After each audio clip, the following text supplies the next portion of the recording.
Why so few Canadians live on Prince Edward Island? Hello everyone.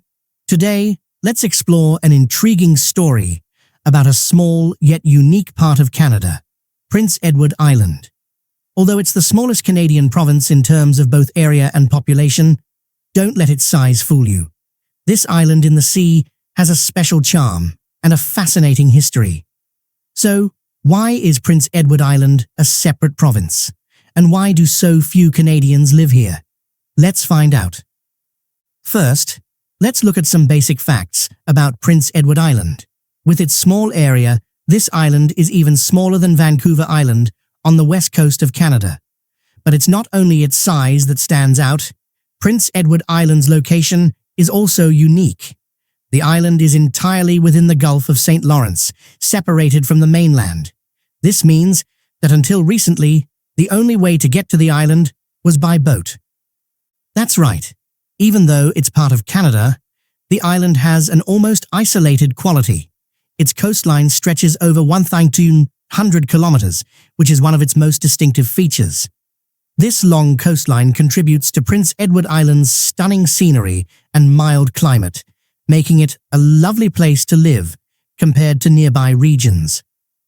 Another important factor that makes Prince Edward Island unique is its climate.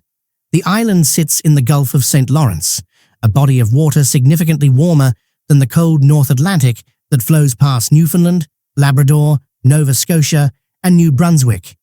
While it's not warm enough for a comfortable swim, the waters around Prince Edward Island are on average 5 degrees C warmer than those surrounding areas. This gives Prince Edward Island a noticeably milder climate. In particular, summers here are pleasantly warm, but not too hot, with an average temperature of around 28 degrees in July. This means you won't experience the scorching heat common in many places. Instead, you'll enjoy a comfortable summer, perfect for those who appreciate a cooler climate. However, winters on the island are still cold, with temperatures often below 0 degrees C in January and February, but they're still milder than those in neighboring provinces like New Brunswick and Nova Scotia. This temperate climate offers a major advantage, making life on Prince Edward Island appealing for those looking to escape the harsh mainland Canadian weather. In addition to its comfortable climate, Prince Edward Island's terrain is also unique. It spans around 5,260 square kilometers in a crescent shape, with the highest point only 142 meters above sea level. This low, flat terrain gives Prince Edward Island its distinctive rich red soil, a unique characteristic due to the high iron oxide content in the earth. Thanks to this fertile soil, agriculture has become one of the island's most important industries, particularly potato farming. Although it occupies less than 1% of Canada's land area, Prince Edward Island produces about a quarter of the country's potatoes. This highlights agriculture's critical role in the province's economy, making this small island an important part of Canada's food security. This flat terrain and rich soil not only benefit agriculture, but also support a stable supply of fresh water due to abundant groundwater resources. While the fresh water supply is limited, it meets the needs of the island's residents and agricultural sector. This helps Prince Edward Island maintain sustainability and stability for its local agriculture. With its comfortable climate, abundant fresh water, and thriving agriculture, you'd think Prince Edward Island would attract a large population. So, why is the island's population still sparse today? To answer this, we need to look back at the history and path to independence of Prince Edward Island. Unlike Vancouver Island, which eventually joined British Columbia, Prince Edward Island has retained its distinct identity and became an independent province. This wasn't by chance, but the result of a series of events involving isolation, economic difficulties, and strategic political decisions. The island's isolated position has presented many challenges, from trade to economic issues. At that time, connecting to the mainland wasn't as simple as it is now with the bridge link. These factors motivated island residents to seek independence, avoiding dependence on neighboring provinces like New Brunswick and Nova Scotia. Eventually, after much effort, Prince Edward Island maintained its distinct identity, joining the Canadian Confederation as a separate province, rather than being absorbed by other coastal provinces. However, this isolation still affects migration to the island, which may partly explain why the population remains low today. In 1763, after the French and Indian War, Britain officially took control of Prince Edward Island. Initially, the island was called St. John's Island and was under the administration of the Nova Scotia colony. However, islanders were not comfortable with this arrangement and desired self-governance. They fought to become a separate colony. In 1769, St. John's Island officially became a separate British colony, maintaining its independent status until 1798, when its name was changed to Prince Edward Island to avoid confusion with other places named St. John. Throughout the 19th century, Prince Edward Island managed much of its own affairs, maintaining a strong spirit of independence and distinction. Unlike nearby colonies like Nova Scotia and New Brunswick, which had robust economic connections with the mainland, Prince Edward Island's isolation fostered a strong, self-reliant spirit. Frequent economic challenges on the island stemmed from an economy reliant on agriculture and shipbuilding, sectors that were highly susceptible to global fluctuations. While some residents favored closer ties with the mainland to alleviate hardships, many feared it could mean losing control over their land and autonomy. This independent spirit led Prince Edward Islanders to repeatedly resist deep integration with other coastal provinces, creating a distinct identity and strong local governance despite significant economic challenges. In 1867, when Ontario, Quebec, New Brunswick, and Nova Scotia formed the Dominion of Canada, Prince Edward Island opted out.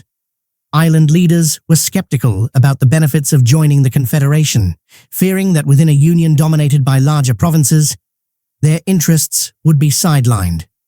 Additionally, the complex land ownership issue, where most land on the island was owned by absentee landlords, only added to their frustration and reluctance to merge. But the situation changed when Prince Edward Island faced financial difficulties in the early 1870s. The island had made large investments in a railway system to stimulate the economy, but construction costs and mounting debt created a financial crisis. Economic isolation and high trade and transportation costs compounded the problem. Under the pressure of debt, island leaders reconsidered joining Canada. In these circumstances, Canada offered attractive financial incentives. The Canadian government promised to assume the island's railway debt and resolve the land ownership issue with absentee landlords. Most importantly, Canada pledged that Prince Edward Island would receive equal provincial status, with all the rights enjoyed by other provinces. In 1873, Prince Edward Island officially joined the Canadian Confederation, becoming the 7th province. This decision not only helped the island overcome its financial crisis, but also guaranteed Prince Edward Island's position and rights within Canada. While the population remains small, the province's independent spirit and unique identity continue to thrive in its culture and history. Although joining the Canadian Confederation helped Prince Edward Island strengthen its connections to the mainland, from railroads to road bridges, the island's population remains considerably smaller than other provinces. Today, Prince Edward Island is Canada's smallest province by population, with only about 178,000 residents. Compared to Newfoundland and Labrador, the next smallest province with 510,000 people, we see a clear difference. One major reason for this is the island's long-standing isolation. While the Confederation Bridge, built in 1997, has made travel to the island much easier, Prince Edward Island has had to contend with geographic separation for a long time. This not only affected the potential for large-scale migration, but also hindered economic integration with the mainland. However, when compared to Vancouver Island and Newfoundland, which are also isolated yet have significantly higher populations, we see that geographical isolation is only part of the story. local culture, limited economic development, and fewer job opportunities on Prince Edward Island have also contributed to making it a less attractive place for long-term settlement. Throughout its history, agriculture, particularly potato farming, has remained the island's core economic sector. There are also smaller industries like shipbuilding and fishing, but not enough to provide the large-scale employment necessary for population growth. Meanwhile, other Canadian provinces have developed strong manufacturing, resource extraction, and urbanization, attracting investment and large waves of migration.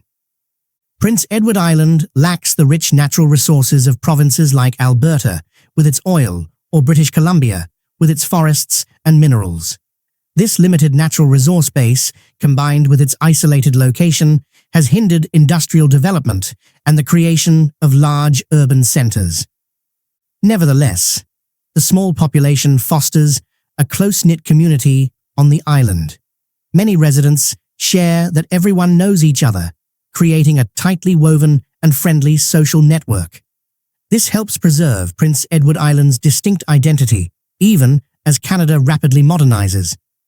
Although the population is modest, Prince Edward Island has seen significant growth in recent years. Since the 2021 census, the population has grown nearly 15%, from 154,000 to 178,000, more than the total population growth over the previous 25 years. More Canadians are discovering the island's natural beauty, with its stunning scenery, affordable housing, and a welcoming community ideal for living. Prince Edward Island, while still Canada's smallest province, is attracting more residents, especially in the context of rising housing and living costs in major cities like Vancouver, Toronto, and Montreal. People seeking a high-quality, affordable living environment have found Prince Edward Island to be a great choice.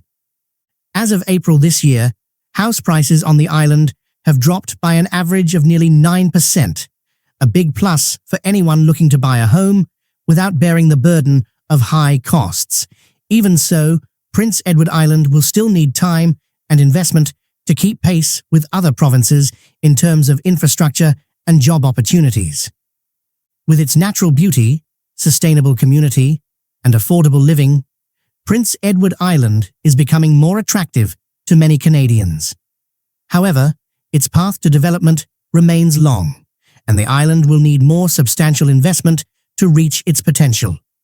The blend of unique history, community identity, and growth potential has made Prince Edward Island a special place within Canada. Thank you for watching. Don't forget to like and subscribe to explore more interesting places and stories across Canada and around the world.